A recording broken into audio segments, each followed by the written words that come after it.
अब सब के सब लेट जाओ, मोटापा वालों और कमर दर्द वालों को छोड़ करके। कमर दर्द वाले भी लेट के कर लो, सब के सब लेटो, कोई बैठा नहीं रहेगा, लेटो सब, सब लेट जाओ। लेट करके लेट जाओ महात्मा जी। आप मरकटासन, एकपाद उत्तानासन, अर्धपवन मुक्तासन, सेतु बंधासन, कटित्तानासन कमर के लिए करो, कमर वाले। मोटापा वाले मोटापा के लिए करो, लेट करके। सब लेट जाओ, कोई बैठा नहीं रहेगा, सब लेट करके करो अभ्यास। और पवन मुक्तासन, उत्तान पादासन, नौकासन, सेतु बंधासन, पादामुष्टनासन, स्पर्शासन। जिससे जो बन पाए अपना अभ्यास पूरा करो। थोड़ा बन पाए थोड़ा करो, पूरा बन पाए पूरा करो। आसन भी करना है, प्राणायाम भी करना है। और ध्यान का मतलब क्या बताया मैंने? अपने रोग की निवृत्ति का संकल्प। भगवान सदा प्राप्त है। मेरे साथ सब बोलेंगे, हम सब ईश्वर से सदा युक्त हैं, जीवन मुक्त हैं। भगवान हम सबको सदा सर्वत्र प्राप्त हैं। फिर भगवान को पाने का मतलब है अपने अंतःकरण के अंधकार को, अपने राग द्वेष को, अपने रोगों को, अपने दुख दर्दों को आपने मिटा लिया। दुख दर्द रहेंगे तो भगवान कहाँ ध्यान में आएंगे? दुखेगा शरीर, रोग दिखेगा, भगवान कहाँ दिखेगा? अपने दुख दर्द को हटा लो, अपने भीतर के चित्त के अंधेरे को हटा लो, अपने अज्ञान को मिटा लो, सब चीजों से, बुरी चीजें अपने आप को हटा लो, तो सारी चीजों से मुक्त हो जाओगे और भगवान से युक्त हो जाओगे। यह युक्ति की मुक्ति। अपना अपना अभ्यास सब करो। हवन कुंड पर बैठ करके हवन करने के लिए मैंने बोला हुआ था, विशेष रूप से सुबह के समय एपिलेप्सी के पेशेंट, पार्किंसन, एपिलेप्सी, एमएनडी और एंक्लोजिंग स्पोलाइटिस वाले थोड़ी देर तो आसन कर लें, फिर बाद में वो भी बैठ जाए। जिनको बहुत भयंकर अस्थमा, बहुत ज़्यादा stress, anxiety, depression, mental problems है, वो थोड़ी थोड़ी देर हवन करके आधा आधा घंटा उठते रहें। कुछ कब्जा जमा के बैठ जाते हैं, फिर उठते ही नहीं वहाँ से। एक एक घंटे बाद उठा दिया करो, दूसरे आ जाया करें फिर उनके स्थान पर। जिनको बहुत ज़्यादा मेंटल डिसऑर्डर्स हैं, हाँ, कुछ तो इस चक्कर में भी बैठ रहे हैं कि ये सुबह सुबह ठंड होती है ना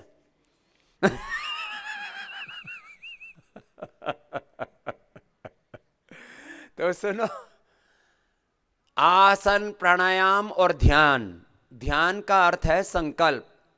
सविचार ध्यान, सविचार समाधि, सविकल्प समाधि। अपने रोग की निवृत्ति के संकल्प के साथ करो। जो मोटापा वाले भाई बहन है वो मोटापा वाले अभ्यास लेट करके, बाकी सब डायबिटीज वाले अपने अभ्यास, और सबको अपने अपने रोग की निवृत्ति का संकल्प। आज ही मैं अपने रोग को ठीक कर रहा हूं, मेरा रोग ठीक हो चुका है। अपने आप को रोगी मानना ही नहीं। अगली बात, आपको जो दवाई देते हैं आप ओबेसिटी के लिए, मेदोहरवटी, योग पूरा होगा, पथ्य पूरा होगा, तभी औषधि लाभ करेगी। कुछ कहते फिर औषधि की क्या जरूरत है? तो वो स्पीड अप हो जाएगा ना।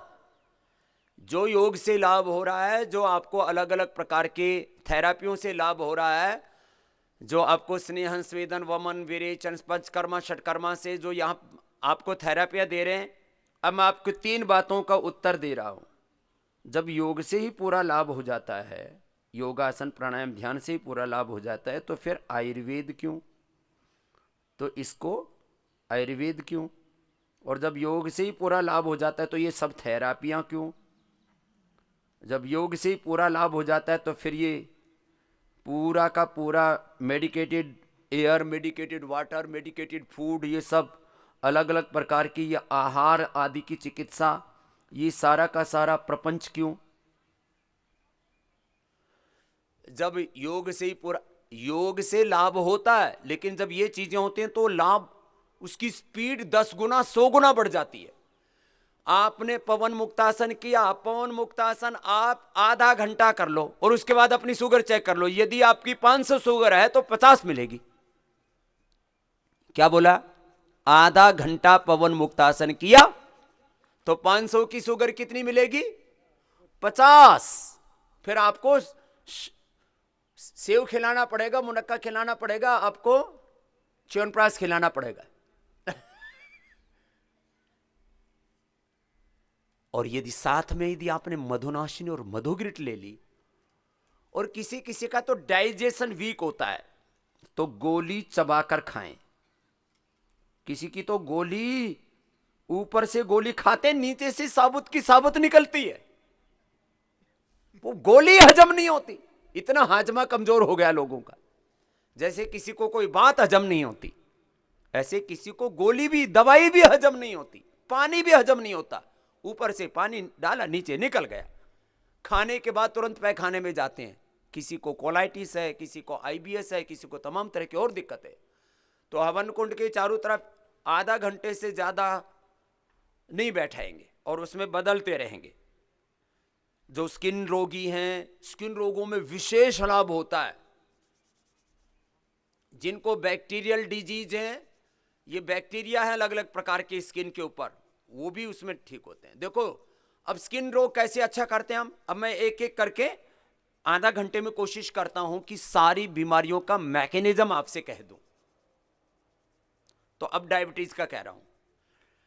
एक तो सब दवाइयां चबा करके खाना, एक बात। एमएनडी वालों को तो गोली निगली नहीं जाती है, तो पीस करके खा लो, कूट करके खा लो, उसको कूट करके खा लो।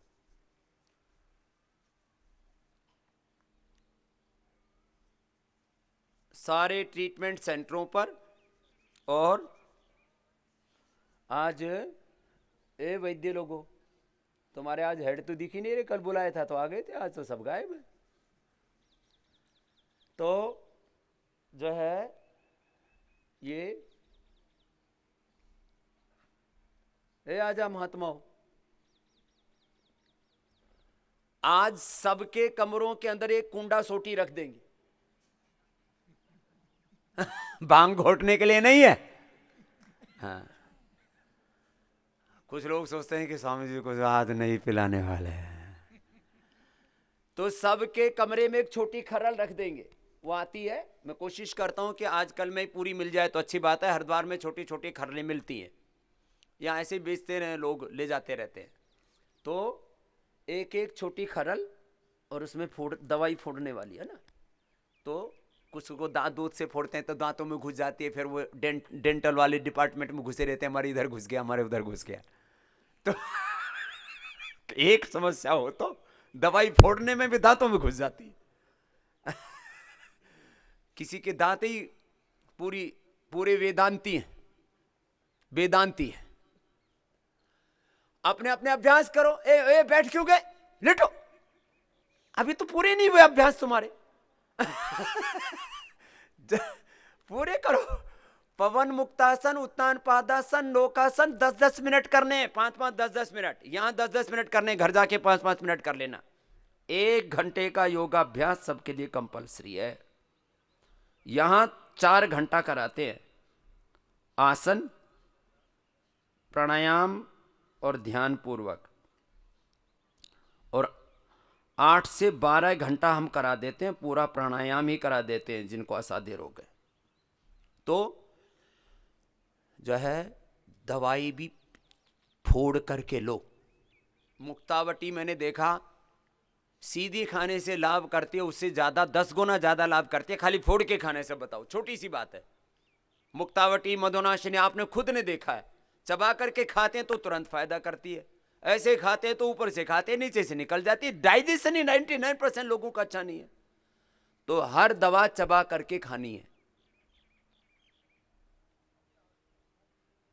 चलो अपना अपना अभ्यास करो, लेट करके सबको अभ्यास करने, उल्टे लेट के कर लो। अब जो है कमर दर्द वाले उल्टे लेट जाओ महात्मा जी, फिर से। जिनको कमर दर्द है मकरासन करो 5 मिनट ऐसे। जिनको भी अस्थमा है, जिनको भी कमर में दर्द है, अस्थमा वाले भी ये करो, मकरासन करो, भुजंगासन करो, सलभासन करो, धनुरासन करो। अस्थमा वाले भी, कफ कोल्ड वाले भी। चलो अपने अपने अभ्यास करो सब। तो मैं अभी तो डायबिटीज की बात कर रहा था, अब डायबिटीज में खीरा। अब देखो हम एक चीज से भी डायबिटीज ठीक कर सकते हैं, खाली मधुनाशिनी से, खाली मधुग्रिट से, खाली चिरायता से, खाली गिलोय से, खाली खीरा करेला टमाटर की जूस से, खाली सदाबहार से, खाली गुड़मार से, खाली इंसुलिन के पौधे से। हम एक जड़ी बूटी से भी आपको ठीक कर सकते हैं, लेकिन सबकी नेचर, सबकी प्रकृति, सबका प्रारब्ध एक जैसा नहीं होता। इसलिए हम दसियों तरह से, हम एक तरह से भी रोग को ठीक कर सकते हैं। फिर भी हम आपको ये 10 तरह की औषधि क्यों देते हैं? हम 10 प्रकार से प्रयास क्यों करते हैं? जब एक उपाय पर्याप्त है, मधुनाशिनी मधुग्रिट ही पर्याप्त है, जब खाली गिलोय पर्याप्त है डायबिटीज के लिए, जब चिरायता कुटकी पर्याप्त है, कालमेघ पर्याप्त है, जब गुड़मार इंसुलिन का पौधा पर्याप्त है, सदाबहार भी पर्याप्त है, अब एक एक औषधि भी एक एक रोग को मिटाने में सक्षम है। मैं एक आयुर्वेद का प्रामाणिक आचार्य बोल रहा, तो फिर हम ये 10 चीजें क्यों देते हैं आपको? सबके शरीर की प्रकृतियां और अलग अलग प्रकार की विकृति आई है, कई तरह से आपने आपके शरीर के साथ दुर्घटनाएं हुई हैं, शरीर के साथ, इंद्रियों के साथ, मन के साथ, आप सैकड़ों प्रकार से आहत हैं। इसलिए सब प्रकार का प्रयास करना पड़ता है, फिजिकली, मेंटली, बहुत तरह से, बुरी तरह से आप प्रताड़ित हैं। इसलिए खीरा, करेला, टमाटर, उसमें फिर चिरायता, कुटकी, गिलोय, कालमेघ, सदाबहार, गुड़मार, ये 10 तरह की चीजें आपको पिलाते हैं जूस के रूप में। फिर मधुनाशिनी मधुग्रिट देते हैं। फिर बहुत ही जो दुबले पतले जीव हैं, बिल्कुल पतले पतले हो गए उनका, तो इम्यूनोग्रिट पाउडर, उनको शतावर भी देते हैं। तो पेनक्रियाज को भी एक्टिवेट करते हैं, उनके शरीर को भी बल देते हैं। अब डायबिटीज को ठीक करने के लिए क्या प्रोसेस है? डायबिटीज को केवल पेनक्रियाज के एक्टिवेट होने से डायबिटीज ठीक होने वाली नहीं है। पेनक्रियाज के एक्टिवेट होने के साथ साथ जो पूरे बॉडी के 37 ट्रिलियन सेल्स को हेल्दी बनाना जरूरी है। और एक एक सेल को हेल्दी बनाने के लिए सबसे बड़ी खुराक क्या है सेल की? ऑक्सीजन। लैस ऑक्सीजन सप्लाई, उससे आपके सेल्स वीक हो जाते हैं। एक एक सेल एक शरीर की तरह, उसके रिसेप्टर्स वीक हो जाते हैं। तो आप पेनक्रियाज पूरा एक्टिवेट कर दिया आपका, हमने सब आसन प्राणायाम करा के, मधुनाशिनी मधुग्रिट खिला करके। लेकिन यदि सेल्स के रिसेप्टर्स वीक हैं, तो सेल के पास से जब ऑक्सीजन और ग्लूकोज गुजरेगा, तो उसके जो ऊपर सेंसर्स लगे रहते हैं, वो उसका मुंह नहीं खोलते, जिससे कि माइटोकॉन्ड्रिया में अंदर ग्लूकोज और ऑक्सीजन एंटर करे और वहां जाकर के वो बर्न हो, तो एनर्जी एक्सपेंडिचर हो, आपका शुगर कंट्रोल और एनर्जी पूरी मिले। तो हम यहां क्या करते हैं? सुन लो सब, ये खाली केवल this is not only for diabetic patient, this is for all. सबके बॉडी के रिसेप्टर्स को भी ठीक करना जरूरी है। आपके, मैंने कहा ना, आपके रिसेप्टर सब टूटे पड़े हैं, आपकी गाड़ी पूरा कचरा हो चुकी है, सारा डेंट पेंट करना पड़ता है। तो ऑक्सीजन की सप्लाई पूरी होगी, तो एक एक सेल आपका हेल्दी होगा, एक एक सेल हेल्दी होगा। तो उसके रिसेप्टर्स अच्छे होंगे, उसका दिमाग, आपका एक दिमाग नहीं है, आपके पास में 37 ट्रिलियन ब्रेन्स हैं। कितने दिमाग हैं आपके पास? हर एक सेल के अंदर एक दिमाग है। ये वाला तो बड़ा दिमाग है, एक छोटा छोटा दिमाग हर सेल के पास है। इसलिए मैं कह रहा हूं, आप करोड़ों अरबों खरबों तरह से घायल हैं, आहत हैं। तो और फिर ये यहां चारों तरफ हवन का धूम्र देते हैं। ये हवन चिकित्सा, यज्ञ चिकित्सा भी मैंने पहली बार शुरू की। मैं बचपन से हवन करता था, पहले चोरी छिपे करता था, क्योंकि घर वाले जो है टोकते थे, खाने को घी नहीं तो हवन में फूक रहा है।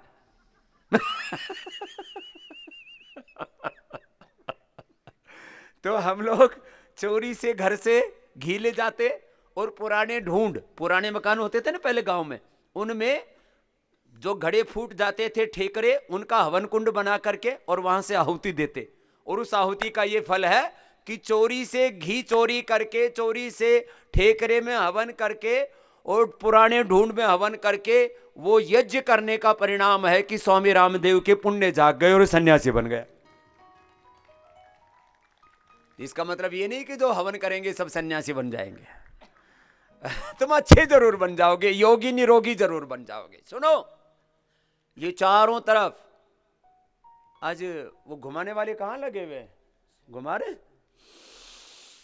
कुछ को तो हवन कुंड एक छोटे छोटे, हमने कुछ सन्यासी इसी काम में लगा रखे हैं कि भाई छोटे छोटे हवन कुंड जो है ना, एक वो कितना 20-25 रुपए का एक पूरा सकोरा सा आता है, 30 रुपए का कितना का, तो वो 30 रुपए का एक सकोरा सा दे दिया, उसके अंदर आपके कुछ सामग्री, एक सामग्री हमने ऐसी बना रखी है जिसमें गुग्गल है, घी है, गिलोय है और ज्योतिषमती और मालकांगनी है, ये सब मेध्य औषधियां।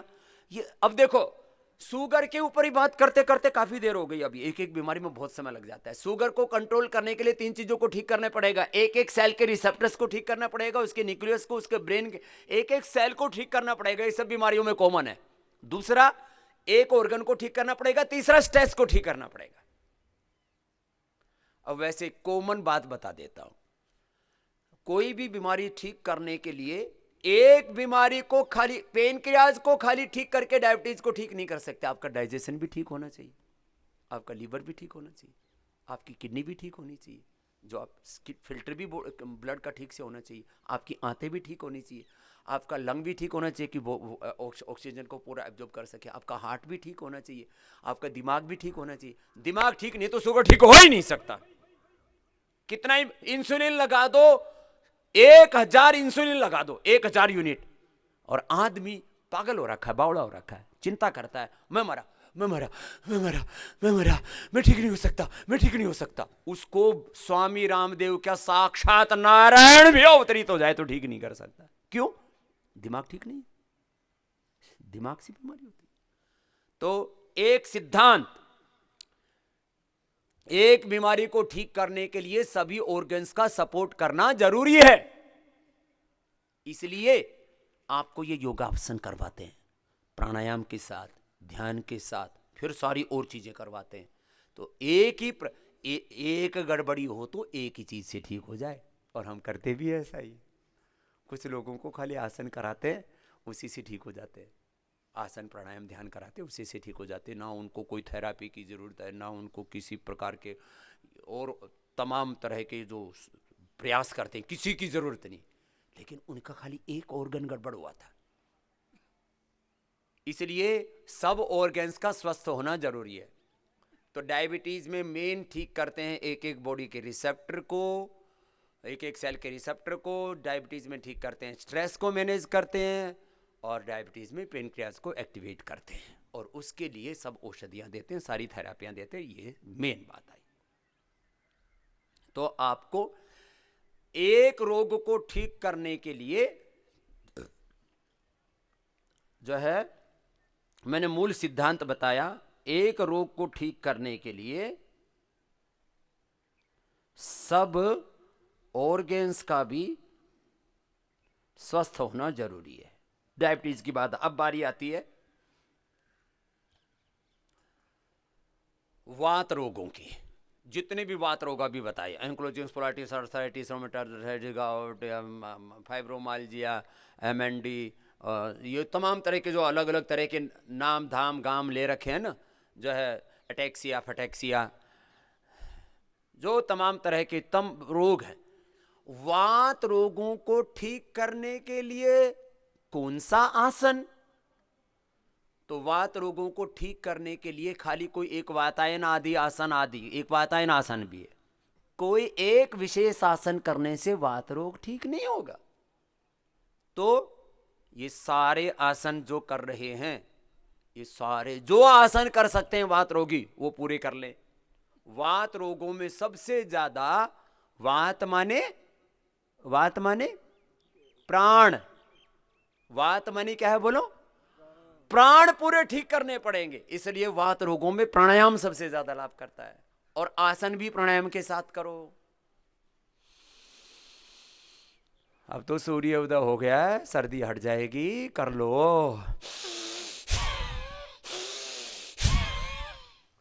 वात रोगों में हम पीड़ानिल गोल्ड, ऑर्थोग्रीट। फिर वात रोगियों का शरीर भी कमजोर हो जाता है तो उनको इम्यूनोग्रीट। उनके अंदर प्रोटीन, उनको रिस्ट्रिक्टेड आहार मिलता है तो उनमें कमी भी आ जाती है प्रोटीन आदि की। तो हेल्दी प्रोटीन, ज़्यादा प्रोटीन खाएं तो यूरिक एसिड बढ़ने की संभावना रहती है, तो दर्द बढ़ेंगे, तो उनको स्प्रिल्यूना। और ब्रेन और नर्वस सिस्टम का गड़बड़ होने से वात रोगों के जो उपद्रव होते हैं, जो मैं बोल रहा था ना, अटैक्सिया से लेकर के पार्किंसंस, एपिलेप्सी, ये सब प्रकार के जो अलग अलग प्रकार के जो उपद्रव होते हैं, उसमें फिर सीबकथोन भी देते हैं वात रोगों में। इसलिए 3-4 तरह के कुछ कहते हैं जो इतनी गोली। और फिर ये हमारे जो नेचुरोपैथी जिन्होंने आधी अधूरी पढ़ रखी है, इतनी गोली तो देंगे तो हमारी नेचुरोपैथी कैसे काम करेगी? थारी नेचुरोपैथी गई बाढ़ में। ऐसी ऐसी बातें सीखते हैं जिनको पता नहीं है, खक्खा नहीं आता फूड साइंस का, जो है जिनको खक्खा नहीं आता आयुर्वेद का, जिनको पता नहीं प्रकृति का, वो प्राकृतिक चिकित्सक बने हुए। कुछ प्राकृतिक चिकित्सक इतने बावड़े हैं, अरे प्रकृति का बोध तो हो, 4 लाख पेड़ पौधे जड़ी बूटियां, उनके नाम तो आता नहीं, बन गए प्राकृतिक चिकित्सक। इसलिए अपने प्राकृतिक चिकित्सकों को हम प्रकृति का पूरा बोध कराते हैं कि भाई ये मोरिंगा है, ये सहजना है, जो वात रोगों में बहुत लाभ करता है। सारी चीजें तो खिला भी नहीं सकते तुमको। अभी जो मैं आयुर्वेद के बारे में जानता हूं, मात्र 1-2% जानता हूं। 4 लाख पेड़ पौधे जड़ी बूटियां हैं। जिस दिन इनके बारे में मुझे पूरा पता हो जाए, उस दिन तो इस धरती पर कोई रोगी देखने को नहीं मिल सकता। एक चुटकी भर दवाई दी और दौड़ने में पड़ा। अभी जितना मुझे पता, उतना जितना पूज्य आचार्य बालकृष्ण जी को पता है, जितना पतंजलि के डॉक्टरों को, वैद्यों को, साइंटिस्टों को जितना पता है, उतना दूसरों को नहीं पता, क्योंकि हमने उसके ऊपर काम कर रखा है। उसके ऊपर करीब जो है 1 लाख से ज्यादा पेज की तो किताब लिख डाली हम लोगों ने। फिर उसमें से हमने 1000 पेड़ पौधे जड़ी बूटियां खाली उपयोग में लाते हैं हम। कितने? 1000। अब नेचुरोपैथी के कोर्स में पढ़ाए जाते हैं खाली 100, तो जानेंगे कैसे? इसलिए उनको एक्स्ट्रा पढ़ाना पड़ता है हमको। यहाँ नेचुरोपैथी के डॉक्टर भी जो होते हैं उनको भी एक्स्ट्रा पढ़ाना पड़ता है। और आयुर्वेद वाले जो बच्चे पढ़ करके आते हैं, BMS, MBBS, MD, वो भी पढ़ करके आते तो हैं 1000, लेकिन याद रहता उनको भी 100 ही, क्योंकि उसमें लड़का लड़की पटाने में लगे रहते हैं। हाँ, उस समय पिक्चर देखने में लगे रहते हैं, उस समय जो है फेसबुक ट्विटर पर लगे रहते हैं, उस समय जो है बर्गर पिज्जा खाने में लगे रहते हैं, उस समय मौका ढूंढते हैं कि दारू कहां पी जाए, वाइन कहां पिया जाए, सैर सपाटा कहां किया जाए। अरे भाई अपना काम कर ले। समस्या ये आदमी को जिस समय जो काम करना है, ये खाली आयुर्वेद वालों की हालत नहीं है। आयुर्वेद वाले तो फिर भी 99% योगा, आयुर्वेद, नेचुरोपैथी में जो लोग पढ़ाई करते हैं ना, 99% दुराचार, व्यभिचार, मांसाहार, तमाम उत्पन्नों से दूर रहते हैं। ये एलोपैथी वालों तो सारी ट्रेनिंग वहीं से लेके आते हैं, और फिर ऑपरेशन के समय दारू पी के ऑपरेशन करते हैं, कैंची चाकू वहीं छोड़ देते ये सब मामला हो रखा है। कैसे कैसे कहां कहां सुधार करे, चारों तरफ प्रलय मची हुई है। तो जो है, इसलिए जरा गौर से सुनना, हम जो आपका उपचार कर रहे हैं, ये उपचार मिनिमम है। किसी को 4 दवाई देते हैं तो कुछ तो दिमाग में ऐसा जो है दुराग्रह घुसा रखें, अजी मेरे को आर्थराइटिस है और मेरे को तो डॉक्टर अनुराग ने 4 दवाइयां लिख दी, करक्यूमिन गोल्ड भी लिख दिया, मोरिंगा भी लिख दिया, स्प्रिलुना भी लिख दिया, इम्यूनोग्रिट भी लिख दिया।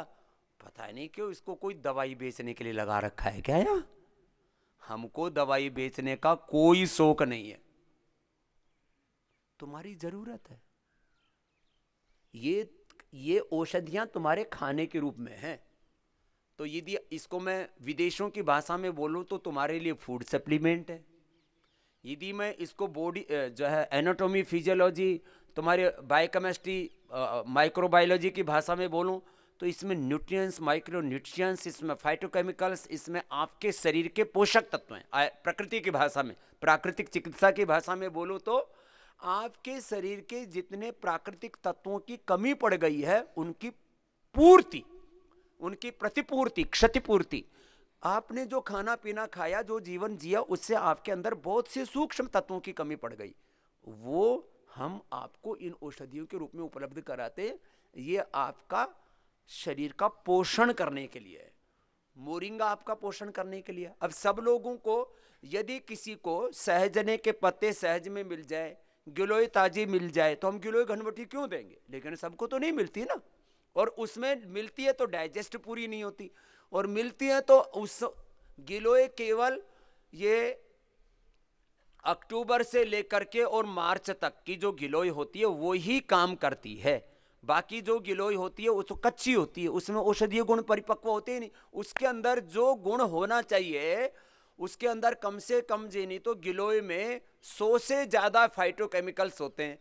वो तभी पूरे होते हैं जब वो परिपक्व हो जाए। अब कच्ची औषधि खा लोगे, अब आम पका हुआ खाओ तो आपको बल देगा, और आम कच्चा खा लो तो आपकी शक्ति को क्षीण कर देगा। आम के पने के तौर पर भी उसको पका करके, पना बना करके, वो भी पानी आदि में घोल करके उसके साथ जीरा और थोड़ा सा सेंधा नमक आदि डालते हैं, तब जा करके कुछ वो ठंड को मात्र थोड़ा बहुत दूर करने में मदद करता है।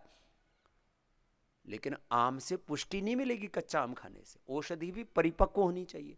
औषधि के बारे में कहा जाता है औषधि जो है सही स्थान पर पैदा होनी चाहिए, औषधि को सही समय पर चुनना चाहिए। पहले तो वैद्य लोग औषधि को उखाड़ते समय भी मंत्र आदि पाठ करते थे, ऐसा विधान है शास्त्र में। उसे अनुमति लेते थे कि मैं आपका उपयोग कर सकता हूं, उसके लिए प्रार्थना करते थे। उसके बाद उसको सही समय पर उसको उखाड़ते थे, सही जगह से उखाड़ते थे। ऐसे गंदी जगह पर, गंदे नाले में औषधि जो पैदा हो रखी है, गंदे नाले की गिलोय जब खाओगे तो उसमें तो कूड़ा कचरा ही आएगा। जैसे गंदे नाले की आप साग सब्जियां खाते हो, दिल्ली और मुंबई के आस पड़ोस वाले जो चारों तरफ जो गंदे नाले की सब्जियां खाते हैं, तो एक दिन मैंने भी खा ली तो बांस आए। मैंने कहा आज ये क्या हुआ कि आज पसीने में से दुर्गंध क्यों आ रही? पता लगा वो दिल्ली की लौकी खा रखी थी। दिल्ली की लौकी, आप दिल्ली की लौकी, पालक, बथुआ, सबका बात नहीं कर रहा हूं। कभी दिल्ली वाले किसान फालतू में, पहले आंदोलन हो रहा है, नया आंदोलन खड़ा हो जाए। दिल्ली के आस पड़ोस में बहुत से लोग गंदे नाले में सब्जियां पैदा करते हैं। कहां सब्जियां पैदा करते हैं? वो गंदे नाले की सब्जी तुम खाते हो, फिर कहते हो सोराइसिस हो गया बाबा जी, एक्जिमा हो गया, कैंसर हो गया, डायबिटीज होगी। वो सारी गंदगी जो गंदे नाले की गंदगी थी वो तुमने साग सब्जी के रूप में भीतर डाल ली, थोड़ा उसका शेप चेंज करके। खैर, अब क्या क्या बताएं। तो सुनो, जो आपको औषधि दी जाती है, चाहे डायबिटीज के लिए, अब बीपी के लिए औषधि दी जा रही है। किसके लिए बीपी को औषधि किस बात के लिए देते हैं? अब एलोपैथी वालों की जो साइंस है टोटली अलग है, और हमारी साइंस टोटली अलग है इस मामले में। हम देते हैं लीवर के फंक्शन को अच्छा करने के लिए, किडनी के फंक्शन को अच्छा करने के लिए, थायराइड के फंक्शन को अच्छा करने के लिए, हार्ट के फंक्शन को अच्छा करने के लिए, ब्लड के सर्कुलेशन को अच्छा करने के लिए, स्ट्रेस को कम करने के लिए। इतने द्रव्य हम उसमें मिलाते हैं। ये फार्मूलेशन मैंने किया हुआ है। जितने भी पतंजलि के औषधियों के फार्मूलेशन हैं उसमें जो है पूज्य आचार्य बालकृष्ण और स्वामी रामदेव ने, फिर हमने मिलकर के अपने साइंटिस्टों से उसका साइंटिफिक इंपुट और लिया, जो देश दुनिया का जो है साइंटिफिक नॉलेज उनको है, उनको भी उसमें इंपुट करते। तो हम बीपी की दवाई जो मुक्तावटी और बीपी ग्रिट बनाई है, वो दरअसल हम बीपी के लिए दवाई देते ही नहीं। हम दवाई देते हैं स्ट्रेस को मैनेज करने के लिए, दवाई देते हैं हार्ट के फंक्शन को नॉर्मल करने के लिए, हम दवाई देते हैं नाड़ी तंत्र को ठीक करने के लिए, हम दवाई देते हैं किडनी फंक्शन को ठीक करने के लिए, हम दवाई देते हैं स्ट्रेस को मैनेज करने के लिए, और दवाई देते हैं। जब ये सब चीजें देते हैं तो अंदर से वो नॉर्मल हो जाती है। मुक्तावटी, अब तो बीपी ग्रिट भी आ गई, एक कम से कम 10,000 बार से ज्यादा इसका लोगों ने लैब में टेस्ट कराया। ये तो एलोपैथी की दवाई की तरह काम करती है। अभी परसों मेरे से डॉक्टर नीरज जी बोलने लगे कि बोले एक के माता पिता यहाँ आए हुए, उनका बच्चा बोलता है कि ये जो स्वामी जी ने कोरोनिल बनाई है इसमें पैरासीटामोल डाल रखा है, क्रोसिन डाल रखा है, पता नहीं कौन कौन से एलोपैथी के सोल्ट डाल रखे हैं। डॉक्टर नीरज जी बोले भाई बाबा जी ने बोल रखा है 100 करोड़ रुपए इनाम मिलेगा, चेक करवा के आ जा, लैब रिपोर्ट लेके आ जा, 100 करोड़ रुपए इनाम दे देंगे बाबा जी। अब बताओ, लोगों को इतनी गलत फहमी हो रखी है कि आयुर्वेद की दवाइयां प्रभाव क्यों नहीं करती, प्रभाव क्यों करती हैं। पहले प्रभाव नहीं करती तो गाली देते थे इनमें कुछ है नहीं, अब कहते हैं कि हमारे वाले सोल्ट डाल दिए। हम क्यों तुम्हारे वाले क्यों डालेंगे भाई, हम तो जानते भी नहीं उनको। तो अब वात रोगों के लिए हम औषधि देते हैं आपको। बहुत लोगों ने यह गलतफहमी फैलाई कि इसके अंदर तो स्टीराइड होते हैं। अरे भाई मैं मानता हूं नेचुरल स्टीराइड होते हैं, हल्दी में स्टीराइड होता है, हल्दी में स्टीराइड होता है, गूगल में स्टीराइड होता है, लहसुन में स्टीराइड होता है, शिलाजीत में स्टीराइड होता है, नेचुरल स्टीराइड होता है। अब एक बहन को जो है कैंसर का ऑपरेशन कराना पड़ा, वो यहाँ से करक्यूमिन गोल्ड लेकर के गई। मैंने बोला हुआ है सबको कि भाई किसी भी प्रकार का इन्फ्लेमेशन, कोई इन्फेक्शन, कोई पास आदि बनता है तो करक्यूमिन गोल्ड खा लो, एकदम से ठीक हो जाता है। उसने 2 दिन के अंदर उसका घाव सूख गया। पहले तो ये एम्स की घटना है, अभी कल की घटना है, मेरे पास व्हाट्सएप आया, बोले जी पहले तो नर्स आई, उसने दबा दबा के देखा कि ये तो सब पेशेंटों को घाव में पस बनता है, तो उसका निकला नहीं पस। तो फिर डॉक्टर आया, बोले इस पेशेंट ने किया क्या है। अब वो पेशेंट डरे क्योंकि उसने चोरी से खा रखी करक्यूमिन गोल्ड। उसे पूछा तुमने क्या खाया, बोले मैंने तो कुछ नहीं खाया, क्योंकि उसको निकाल दे वहां से। तुमने आयुर्वेद खा लिया तो निकल जाओ यहां से। करक्यूमिन गोल्ड जो है किसी भी प्रकार के इन्फेक्शन को, इन्फ्लेमेशन को एकदम से कंट्रोल करती, क्योंकि जो 100 ग्राम हल्दी खाने से लाभ होता है वो 2 गोली करक्यूमिन गोल्ड के खाने से हो जाता है, क्योंकि उसके अंदर एक्टिव है। 100 ग्राम हल्दी में एक्टिव मिलता है 5%, और ये 2 गोली खाने से 5 ग्राम आपको करक्यूमिन गोल्ड मिल गया। 2 गोली खा ली, सुबह दोपहर शाम, उससे सारा इन्फेक्शन दूर। तो हमने ऐसी औषधियां बना रखी हैं जो आपके अंदर के पूरे इन्फेक्शन को और सारी चीजों को ठीक करती है। तो बस अपन, हाँ एक बात और याद रख लेना है, अपनी चीजों को, ये जो आपको, जैसे मैंने अभी तो बीपी का ही बताया, अब जैसे हार्ट का है, तो हार्ट में, हार्ट की प्रॉब्लम क्यों होती है, हार्ट की प्रॉब्लम स्ट्रेस के कारण से होती है, हार्ट का प्रॉब्लम कोलेस्ट्रॉल बढ़ने के कारण से होती है, हार्ट की प्रॉब्लम और तमाम तरह की स्मोकिंग और दूसरी तरह से होती है। हार्ट का प्रॉब्लम जो है, हार्ट का इजेक्शन फ्रैक्शन कम होने से होती है, हार्ट की प्रॉब्लम जो है फैट बढ़ने से होती है, हार्ट की प्रॉब्लम वात बढ़ने से होती है, हार्ट की प्रॉब्लम पित्त बढ़ने से होती है, सब। अब हम ये जो आपको अर्जुन की छाल, दालचीनी का जो पानी देते हैं यहाँ पर, उसमें थोड़ा सा इलायची और थोड़ा तुलसी और ये यहाँ पर और डालते हैं, उसमें कौन सी, ये लेमन ग्रास, तो ये आपको अर्जुन की छाल का पानी देते हैं, हृदयामृत देते हैं, कार्डियोग्रिट गोल्ड देते हैं, ये सब हार्ट के फंक्शन को नॉर्मल करने के लिए दे रहे हैं। अब वात रोगों की जो औषधियां, ये तो बहुत क्रिटिकल होता था।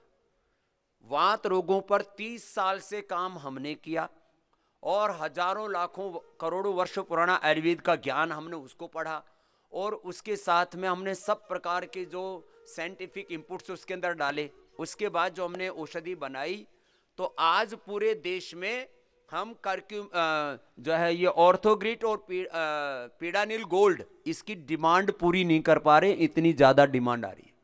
क्यों? उससे लोगों की दर्द दूर हो रहे। दर्द का कारण हम पेन किलर कतई नहीं देते। पीडानिल गोल्ड तो जो है हमने नाम रखा हुआ उसका, कोई एक गुण को लेकर के पीड़ा को एकदम कम कर देती है, और किसी भी तरह की पीड़ा हो किसी भी कारण से, तो ये समस्त प्रकार के वात का प्रशमन करके जितने भी जो पेन मार्कर्स हैं उनको रिड्यूस कर देती है, उनको धीरे धीरे सप्रेस कर देती है अपने आप नेचुरल तरीके से। पेन मार्कर्स को, एलोपैथी में जो पेन किलर्स दिए जाते हैं, पेन को जिससे हम एक्सपीरियंस करते हैं उन एंजाइम्स को वो ब्लॉक कर देते हैं। ये कोई तरीका थोड़ी है कि पेन तो है, आपको एक्सपीरियंस ना हो, अनुभव ना हो। हम ऐसा नहीं करते, हम पेन के जो कारण हैं उनका निवारण कर देते हैं, ऐसी पेन की दवाई देते हैं। जो आपको अस्थमा के लिए स्वासारी गोल्ड से लेकर के तमाम तरह के संजीवनी, लक्ष्मी विलास आदि जो भी, और ये दिव्य पेय स्वासारी आदि पिलाते हैं, ये सब लंग के फंक्शन को अच्छा करने के लिए दवाई देते हैं। सीधी सी बात है। जो एपिलेप्सी के लिए हम दवाई देते हैं न्यूरोग्रीट और मेधावटी, और जो बहुत कमजोर है उनको इम्यूनोग्रीट भी साथ में देते हो, तो ब्रेन फंक्शंस को, माइलिन सीट को, आपके जो है जो आपके ब्रेन के जो न्यूरॉन्स हैं उनके जो सिग्नल्स हैं वो ठीक से पास ऑन हो जाएं, ब्रेन के अंदर कोई बाधा ना आए कार्य पद्धति में, उसके लिए न्यूरोग्रिड और इम्यूनोग्रिड आपको देते हैं, मेधावटी देते हैं, और आपके स्नैप्स को अच्छा कर देते हैं। ये दवाई देते हैं हम सीधी सीधी एपिलेप्सी के लिए। अब ये जो न्यूरोग्रिड है ये हम एपिलेप्सी में भी देते हैं, ये न्यूरोग्रिड हम जो है एंक्लोजिंग स्पोलाइटिस में भी देते हैं, ये न्यूरोग्रिड हम एमएनडी में भी देते हैं, ये न्यूरोग्रिड हम जो है पैरालिसिस में भी देते हैं। बहुत क्रिटिकल जितने भी प्रॉब्लम है ब्रेन और नर्वस सिस्टम से रिलेटेड उस सब में देते हैं। तो एक न्यूरोग्रिड 10 तरह की, अरे हम बीमारी का इलाज ही नहीं करते, हम बीमारी का जो कारण है उसका निवारण करते हैं। ये है बात। तो आयुर्वेद की जो पूरी साइंस है, योग की जो पूरी साइंस है, नेचुरोपैथी की जो पूरी साइंस है, यज्ञ की जो पूरी साइंस है, यह है कि जिस कारण से बीमारी हो रही है उसका निवारण किया जाए, ऐसा है पूरा प्रकल्प। फिर आप लोग बैठ गए, फिर लिटाना पड़ेगा, लेकिन अभी 5 मिनट बैठ जाओ, चलो। जिनको जहां से भी सूर्य दिखाई दे रहा है, सूर्य का त्राटक करते हुए अनुलोम विलोम कर लो।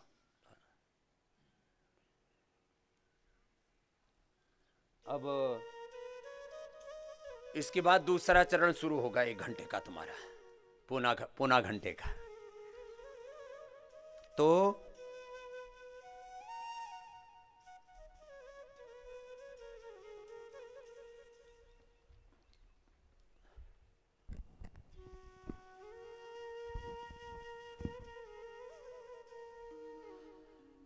जिसको जहां से भी सूर्य दिखाई दे रहा है, यदि कहीं ज्यादा है, ओले में है, पेड़ के नीचे है, तो वो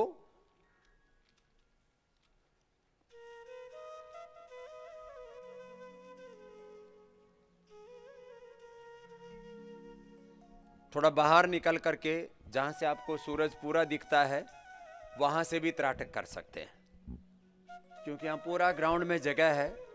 ऐसी जगह पर बैठ जाएं जहां से आप सूरज को अच्छे से देख सकते हैं। वैसे तो काफी ऊपर चढ़ गया अभी सूरज, फिर भी क्योंकि सूर्य की रश्मियां इतनी तीव्र नहीं हैं, आप उनको देख सकते हैं 5 मिनट तक।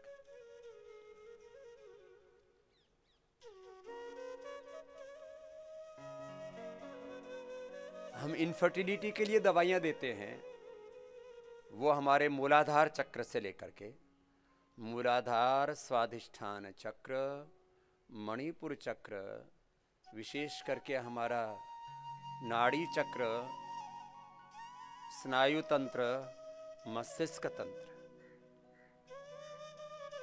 अब औषधि दे रहे हैं इनफर्टिलिटी की, और ठीक कर रहे हैं ब्रेन और नर्वस सिस्टम को, ठीक कर रहे हैं पूरे यौन तंत्र को, ठीक कर रहे हैं पूरे पाचन तंत्र को। क्योंकि यदि पाचन तंत्र ठीक नहीं होगा, शरीर की इम्यूनिटी अच्छी नहीं होगी, शरीर में स्तंभन ठीक नहीं होगा, तो तमाम तरह के उपद्रव होंगे शरीर में। ऐसे ही एक एक औषधि, अब किडनी के लिए औषधि दे रहे हैं, यद्यपि उसका मुख्य असर तो किडनी पर ही होता है। वृक्कदोषर क्वाथ और वृक्कदोषर वटी, चंद्र प्रभावटी, गोक्षरादि गुगुल, पुनर्नवादी मंडूर आदि जो आपको औषधियां देते हैं, उसका मूल असर होता है वो किडनी पर होता है। लेकिन किडनी के फंक्शन को नॉर्मल करने के लिए पूरी बॉडी की सपोर्ट चाहिए। इसलिए एक एक अंग, मैंने कल एक बहुत बड़ी बात कही थी कि प्रकृति ने, परमेश्वर ने प्रत्येक इकाई को स्वतंत्र रूप से कार्य करने में समर्थ बनाया हुआ है, लेकिन परस्परता में पूरकता के सिद्धांत पर पूरी प्रकृति कार्य करती है।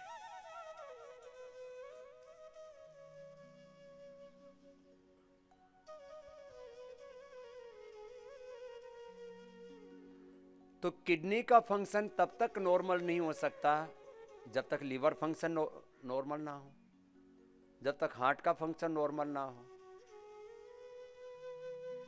एक दूसरे पर निर्भरता भी है, लेकिन कैसी? वो एक हार्मनी है। लीवर, किडनी, हार्ट, ब्रेन, पूरा शरीर एक दूसरे के सामंजस्य से, हार्मनी से काम करता है। इसलिए आयुर्वेद में, नेचुरोपैथ में, योग में हम खाली एक चीज पर ही खाली फोकस होकर के काम नहीं करते। हम किडनी को ठीक करते हैं तो किडनी के साथ दूसरे अंगों को भी ठीक करते हैं। हम लीवर के लिए जो औषधियां देते हैं, लीवर के साथ वो पूरे शरीर तंत्र को भी के अंदर भी एक सामंजस्य स्थापित करती है। अब हम स्किन के लिए दवाई देते हैं, वास्तव में स्किन के लिए दवाई नहीं होती है। वो स्किन के लिए जो दवाइयां दे रहे हैं वो पूरे पाचन तंत्र को, लीवर को, किडनी को, लंग को, हार्ट को, पूरे ब्लड की सर्कुलेशन को और ब्रेन को अच्छा करती हैं। वैसे भी जो रिसर्चें हैं वो इस बात को कहती हैं कि जितने भी स्किन प्रॉब्लम हैं, सफेद दाग से लेकर के और बहुत बुरी बीमारी हो गई आजकल सोराइसिस, एक्जिमा, सफेद दाग, ये एक्जिमा, बाकी सामान्य दाद, खाज, खुजली, ये सब बीमारियों का मुख्य कारण है स्ट्रेस। दूसरा कारण है लीवर, किडनी और आंतों के फंक्शन में गड़बड़ी। जो स्किन को न्यूट्रिएंट्स, माइक्रो न्यूट्रिएंट्स चाहिए वो पूरे नहीं मिल पा रहे। कुछ इस तरह के शरीर में केमिकल्स, कुछ इस तरह के स्ट्रेस हार्मोन्स बन गए जो किडनी, जो हमारे स्किन के जो अच्छे जो पोषक तत्व हैं उनको तो खत्म, डिस्ट्रॉय करने में लगे हुए हैं, उनको तो काटने में लगे हुए, उनको तो खत्म करने में लग जाते हैं। शरीर के अंदर ही ऐसी प्रतिक्रिया, आत्मघाती प्रयास हो जाता है। और ये कुष्ठ रोग भी तो इसी का विकराल रूप है कि शरीर ही शरीर को खत्म करने में लग जाता है, शरीर में ही गृह युद्ध जैसी स्थिति बन जाती है। तो कुष्ठ रोग से लेकर के, सफेद दाग से लेकर के, सोराइसिस से, एक्जिमा से लेकर के जितने भी स्किन के उपद्रव हैं, इनको ठीक करने के लिए हम जो भी औषधियां देते हैं वो सब औषधियां हमारे पाचन तंत्र को, हमारी किडनी को, हमारे लीवर को, हमारे ब्रेन को, हमारे ब्लड के सर्कुलेशन को, और इनको ठीक करने के साथ साथ त्वचा को पोषण देने वाली, दो काम एक साथ, माने शरीर का शुद्धिकरण और शरीर का सशक्तिकरण। जो उस रोग को बढ़ाने वाले विजातीय तत्व हैं, उस रोग को बढ़ाने वाले जो टॉक्सिन्स, ऑक्सीडेंट्स हैं, उस रोग को बढ़ाने वाले जो हानिकारक तत्व शरीर में बढ़े हुए हैं, उसका सबका जर्म होना जरूरी नहीं है, उनका रोगाणु कीटाणु होना ही जरूरी नहीं है। ऐसे केमिकल्स होते हैं, ऐसे सोर्स होते हैं, ऐसे हार्मोन्स होते हैं, इस तरह के वो तत्व हैं, इस तरह के एलिमेंट्स हैं जो अब एक एक के बारे में विस्तार से तो पूरा पढ़ाएंगे तो पूरा कई वर्षों का ये पाठ्यक्रम हो जाएगा। तो आपको त्राटक करते हुए मैं बात बता रहा था कि हम त्राटक करा करके स्किन प्रॉब्लम्स को मिटाते हैं। अब त्राटक जो है ये आंखों को तो अच्छा करता ही है, इससे vitamin D, B12, calcium, iron, omega और तमाम तरह के जो शरीर में पोषक तत्वों की कमी पड़ जाती है, उन पोषक तत्वों की पूर्ति होती है जब ऐसे त्राटक करते हैं। अब अनुलोम विलोम के साथ कर लीजिए थोड़ी देर, तो देखो आज आपको मैं स्किन प्रॉब्लम से लेकर के हार्ट प्रॉब्लम, लीवर, किडनी की प्रॉब्लम, अब हम लीवर के लिए औषधि देते हैं तो कई बार देखो अब 4-5 तरह की स्थिति होती है। एक कुछ तो लोग ऐसे होते हैं जिनको एक साथ मल्टीपल प्रॉब्लम्स होती हैं, 8-10 बीमारियां एक साथ हैं। लीवर, किडनी के भी फंक्शन गड़बड़ हो गया, हार्ट का फंक्शन भी गड़बड़ हो गया, बीपी भी गड़बड़ है, सांस भी ठीक से नहीं आ रहा है, स्किन की प्रॉब्लम भी हो गई है, हड्डियों में दर्द भी हो गया है, नींद भी नहीं आती है, तो अब 10 बीमारियां हैं तो दवाई क्या देंगे? तो देखते हैं कि किस रोग का ज्यादा प्रबल वेग है, उस रोग को एक दो बीमारियों को पहले ट्रीट करते हैं। एक अलग बात और कहता हूं, कई बार बॉडी के कई फंक्शंस गड़बड़ होते हैं थोड़े थोड़े, तो बीमारी होती है। कई बार एक ही अंग विशेष गड़बड़ हुआ है, जैसे लीवर विशेष रूप से गड़बड़ हुआ है, बाकी अंग ठीक काम कर रहे हैं, गड़बड़ी तो होगी। यदि सारी बॉडी फुल सपोर्ट करे तो लीवर गड़बड़ हो ही नहीं सकता, लेकिन फिर भी थोड़ा थोड़ा तो शरीर में अंदर से उपद्रव हुआ है, लेकिन बड़ा उपद्रव लीवर में हुआ है, तो उसमें लिवोग्रिट और लिवामृत दिए हमने।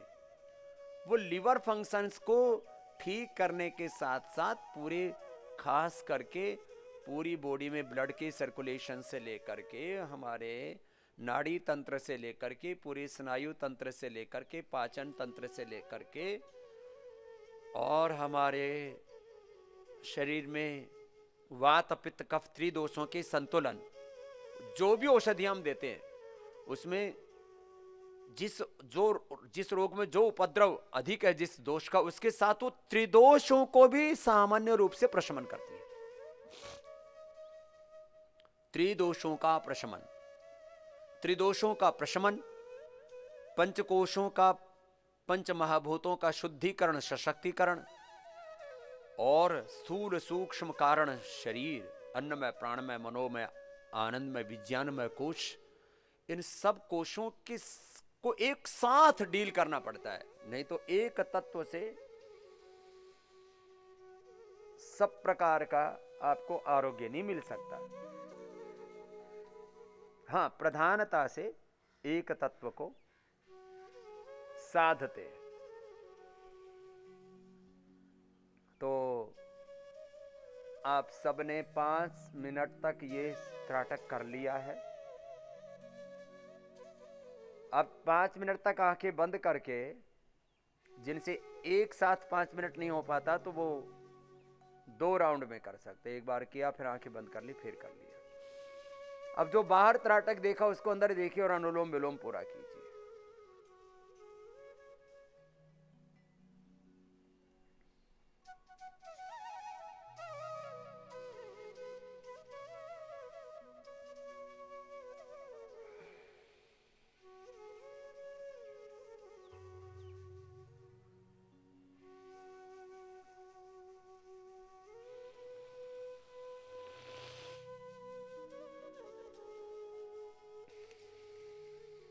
अब देखो, आपको आसन के साथ भी प्राणायाम कराया और प्राणायाम ध्यान पूर्वक संकल्प पूर्वक कराया। अब अभी भी आसन कर रहे हैं। अब सिद्धासन, सुखासन या पद्मासन में बैठे हुए हैं। जो कुर्सी पर बैठे हैं उसको सुखासन कहते हैं, या पैर भी आराम से जैसे मोड़ के बैठ सकते हैं, जितना मोड़ सकते हैं उतना, उसको सुखासन कहते हैं। सिद्धासन में मेरुदंड पूरी सीधी होती है। पद्मासन में एक पैर को दूसरे पैर की जंघा के ऊपर रखते हैं। सिद्धासन में एड़ी पर एड़ी और पंजा एक दूसरे पिंडली जंघा के बीच में। आसन तो है इसमें भी, लेकिन इसमें स्थिरता वाला ध्यानात्मक आसन है। फिर प्राणायाम पर ध्यान है पूरा। प्राणायाम के साथ अब ध्यान अपने रोग की निवृत्ति का। रोग के साथ साथ में जो भी अंतर मन में कोई विकार है, कोई क्लेश है, उसके दूर करने का संकल्प, मुक्ति का संकल्प। मुक्त किससे होना है? बुरी चीजों से, अज्ञान से, अश्रद्धा से, अकर्मण्यता से, दुर्गुणों से, दोषों से, रोगों से, विकारों से, दुर्विचारों से, दुर्भावनाओं से, दुष्कर्मों से, अज्ञान से, अविवेक से।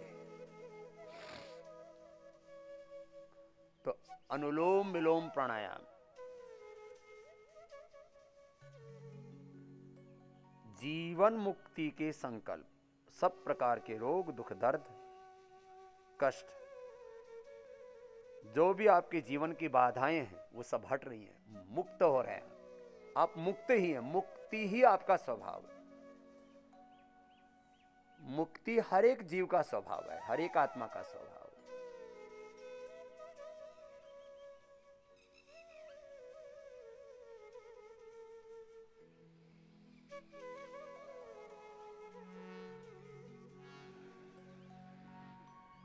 और ऐसे लगातार गुरु और भगवान की शरणागति में रहते हुए, सकारात्मकता में रहते हुए, अपने सत्व में, अपने स्व में, अपनी निजता में रहते हुए, स्वस्थ, स्व माने अपने स्वरूप में, स्थ माने ठहरना, इसको कहते हैं स्वस्थता। अपने स्वरूप में ठहर। अपने स्वरूप में ठहरने के लिए हम प्राणायाम का, नाम का, भजन का, कीर्तन का और इन सब के माध्यम से गुरु भगवान का आश्रय लेकर के, सत्व का आश्रय लेकर के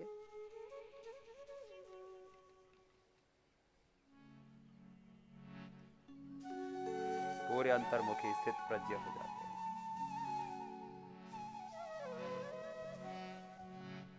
श्वासों की माला से, श्वासों की माला से सिमरू मैं तेरा नाम।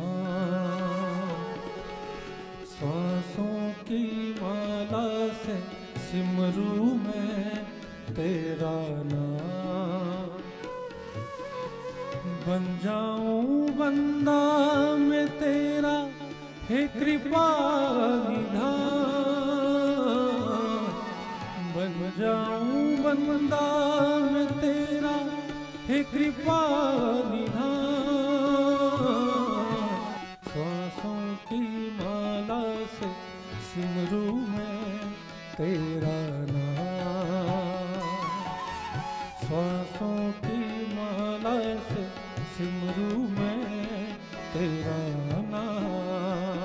अनुलोम विलोम लय के साथ सब करें।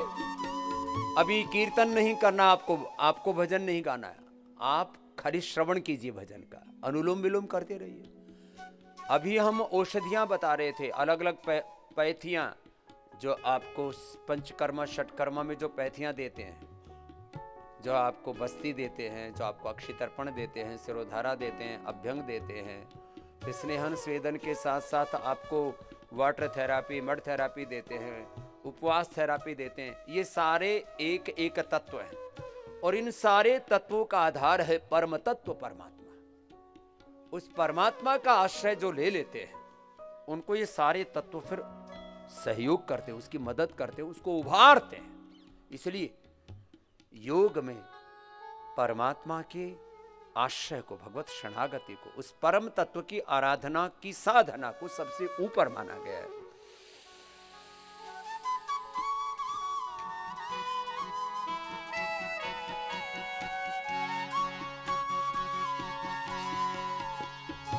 ऐसी कृपा करो प्रभु मेरे, ऐसी कृपा करो प्रभु मेरे, मिटे मन की तृष्णा और बन जाए तेरे, सबसे हो प्रीति और बन जाए जीवन महान।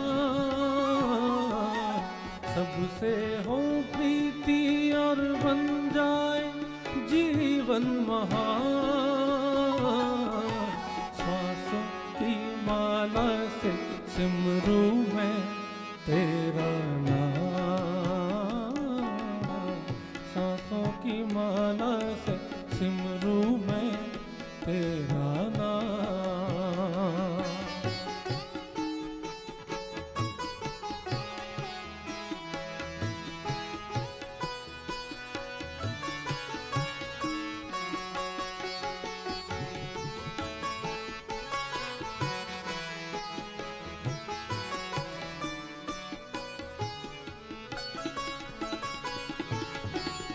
प्रभु मुझको पिला दो कोई, प्रभु मुझको पिला दो कोई, अमृत का प्याला,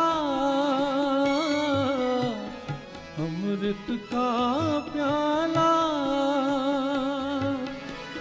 रंग दे इस दिल को हमें, रंग दे इस दिल को हमें, कर दो मत वाला, कर कर दो मत वाला,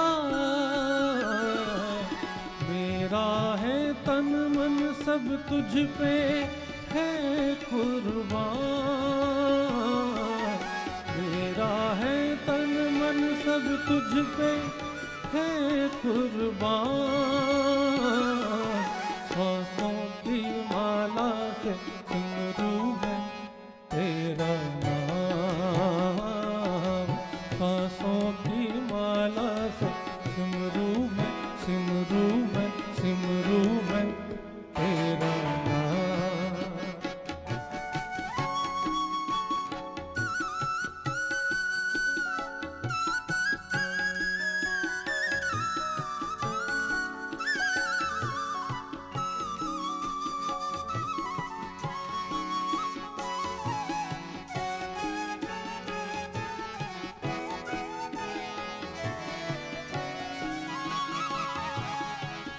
सदा पकड़ो मेरी बाहें, सदा पकड़ो मेरी बाहें, कहीं भटक ना जाए,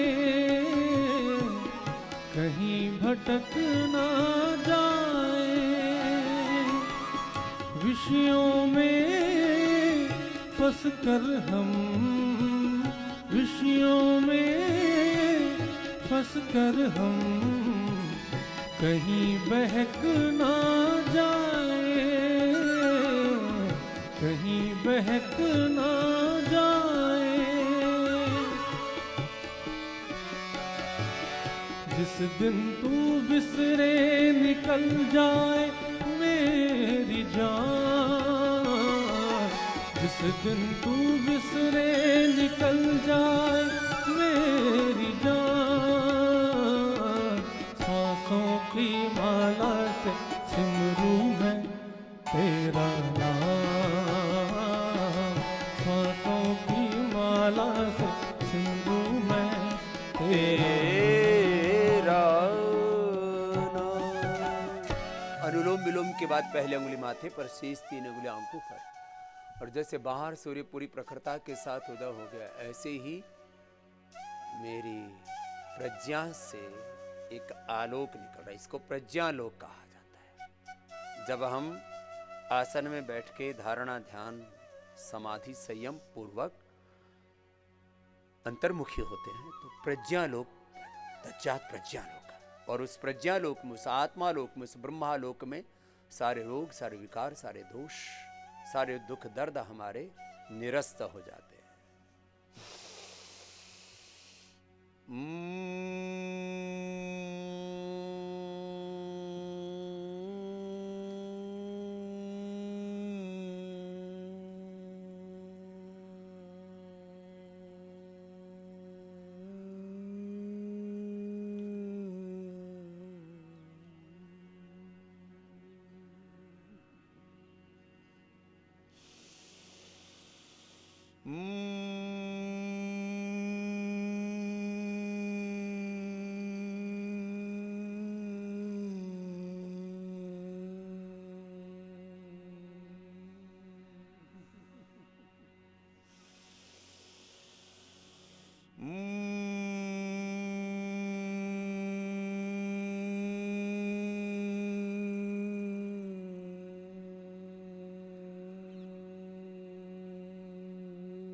अब भ्रामरी के बाद उद्गीत।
भ्रामरी और उद्गीत के बाद शांत होकर के आपको दिन भर ऐसा प्रयास करना है, सारे प्रकृति के अलग अलग तत्वों से, घटकों से, इकाइयों से, अलग अलग प्रकार की थेरापियों से, अलग अलग प्रकार की चिकित्सा विधाओं से आपको आरोग्य देने के लिए यहाँ पुरुषार्थ कर रहे हैं। लेकिन दोनों हाथ अभी ध्यान मुद्रा में रखिए, अभी हाथे मत मसलिए, कुछ शांत होकर के 5 मिनट भी बैठने का अभ्यास नहीं करते, करो। जरा गौर से सुनना मेरी बात को। भोर में ये निश्चय किया करो कि भोर तो ब्रह्म मुहूर्त तो भगवान के लिए है ही, ये तो योग के लिए है, ध्यान के लिए है। लेकिन दिन भर भी सब तत्वों से अपने को स्वास्थ्य की दृष्टि से मदद लेनी है और अपने घर परिवार बिजनेस व्यापार और संसार का तमाम प्रपंच करने के लिए सारे सृष्टि के तत्वों की आवश्यकता है। लेकिन इन सब तत्वों के बीच में एक परम तत्व ब्रह्म तत्व है, आत्म तत्व है। उस आत्म तत्व के साथ हमें निरंतर जुड़े रहना है, क्योंकि शरीर से लाखों करोड़ों गुना ज्यादा शक्तिशाली है मनस्तत्व प्राण तत्व, और इस मनस्तत्व और प्राण तत्व से भी अनंत गुना शक्तिशाली है आत्म तत्व ब्रह्म तत्व। इसलिए योग में कहा जाता है योग चित्त वृत्ति निरोध तदा दृष्टु स्वरूप अवस्थानम, अपने स्वरूप में रहना, अपनी निजता में रहना, आत्म तत्व के साथ एकाकार रहना। जो आत्म तत्व में बने रहेंगे उनके सारे रोग, सारे दुख, सारे दर्द, सारी पीड़ाएं, सारे जीवन के अंधेरों का अंत हो जाएगा। भोर में इसकी का सघन अभ्यास करते हैं, इसकी डीप प्रैक्टिस करते हैं, गहरी अनुभूति के साथ, और दिन भर बार बार ये स्मृति बनी रहे, हे नाथ हे नारायण मैं तुझे भूलूं नहीं। पूज्य स्वामी राम सुखदास जी महाराज जी ये 5 वाक्य हमेशा बोला करते थे, हे नाथ हे नारायण मैं तुझे भूलूं नहीं, मैं जो कुछ पाऊं तेरा प्रसाद मान करके स्वीकार करो। सुख दुख, अच्छा बुरा, लाभ हानि, जय पराजय, जो भी कुछ मुझे मिल रहा है वो प्रभु तेरी कृपा का प्रसाद है, तेरी न्याय व्यवस्था कर्म फल व्यवस्था में मेरी पूरी आस्था है। जो कुछ मैं देखूं प्रभु सब रूपों में तुझे ही निहारूं, सब रूपों में प्रभु तेरा ही रूप, तेरा ही नूर, तेरी ही महिमा, तेरी शक्ति सामर्थ्य, तेरा ही प्रत्यक्ष। जो कुछ सुनो सब तेरी पूजा,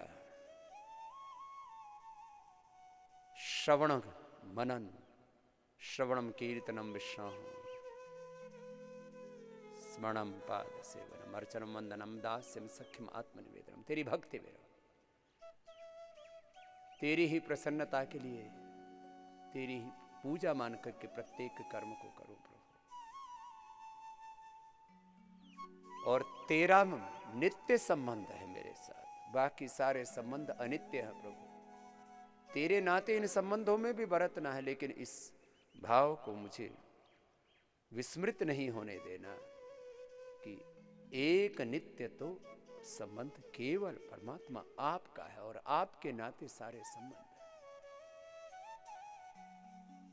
ऐसे भोर में श्वासों के साथ अंतर्मुखी होकर के एक ध्यान तो यह हुआ जो एक निरोगी व्यक्ति के लिए, और रोगी व्यक्ति के लिए जो रोगग्रस्त अंग प्रत्यंग हैं, किसी को 10 बीमारियां हैं तो 2-2 मिनट कम से कम प्रत्येक अंग में ध्यान करते हुए वहां ज्योति प्रकाश भगवान की कृपा करुणा रहमत दया हो रही है और मैं निरोग हो रहा हूँ, इस भाव चेतना के साथ करना है। ध्यान दोनों हाथों को पर उठाना, आपस में रगड़ना, दोनों हाथ आंखों पर रख लेना, आंखें खोल लेना। तो देखो